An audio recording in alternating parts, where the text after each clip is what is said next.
I want you to hear this story the way a record starts. It's a story about a sound that wasn't supposed to be captured, a moment that wasn't meant to last. Needle down, crackle, crackle. That's the sound of anticipation.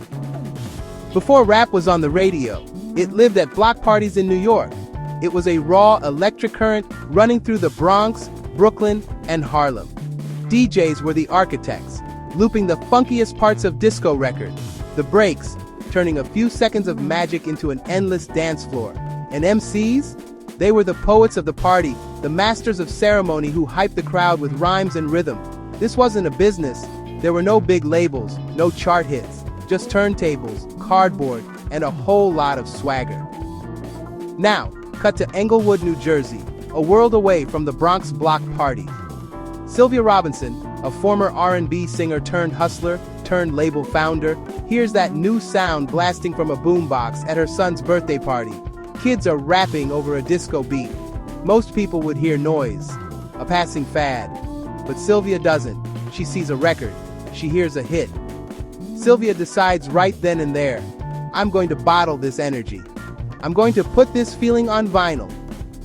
She drives around town, a woman on a mission, looking for MCs. There are no auditions in fancy studios, just auditions in the front seat of her car. She finds 3 voices, a perfect blend of personalities. Michael Wonder Mike Wright, smooth, tall, with a friendly, inviting flow. Guy, Master G. O'Brien, young, sharp, radiating a cool confidence.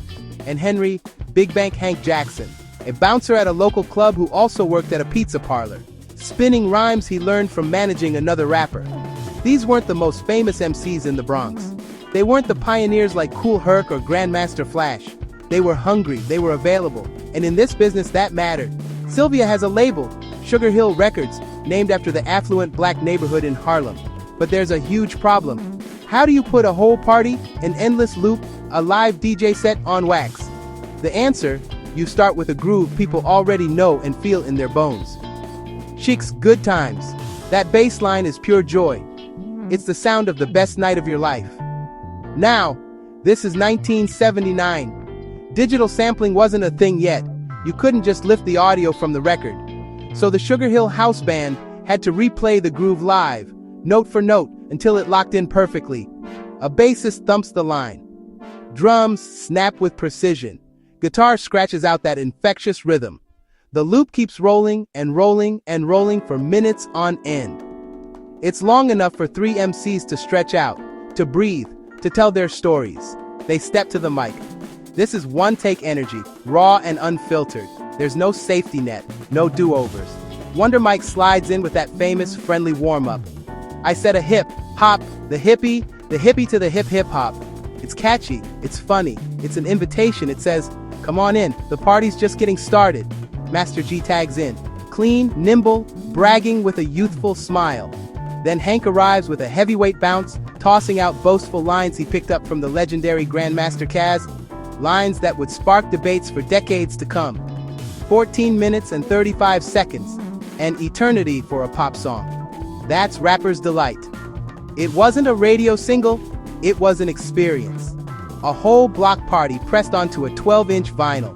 For millions of people around the world, the first time they ever heard rap was this, on vinyl. In cars with the windows down, in roller rinks under disco balls, at house parties from New Jersey to California. Back in New York, the pioneers and DJs argued, is this the real thing if it wasn't born in the Bronx's hottest parks? Is it authentic? Meanwhile, the rest of the world didn't care. They just danced. The record sells, and sells. It climbs charts in the US, the UK, Canada. It introduces millions to the rhythm, the rhyme, and the swagger of the MC, but there's drama brewing. Chic's Nile Rodgers hears his iconic groove on the radio and says, hold up, that's my song. Lawsuits follow. Settlements happen. Eventually, Rodgers and his partner Bernard Edwards get songwriting credit and royalties. That moment becomes a landmark case. It helps shape the future rules of hip-hop, creating the entire system of sampling, interpolation, and clearing music. And the lyrics? The other controversy? Big Bank Hank's verses famously echo the rhyme book of Grandmaster Caz, without credit. It's a shadow that never quite leaves the story, a reminder of the complex ethics in a culture finding its feet. But here's the truth I can't shake. One woman heard a sound, believed in it when no one else did, and had the vision to press it onto wax. Three hungry voices met one unstoppable bass line, and a neighborhood party became a global language, a blueprint for everything that came next. Spin the record today, and you still feel it. That raw, undeniable magic. The crackle, the joy, the brag, the bounce. It was the moment rap stepped out of the park and onto the world stage. That's how the Sugar Hill Gang was formed. That's how rappers' delight was created.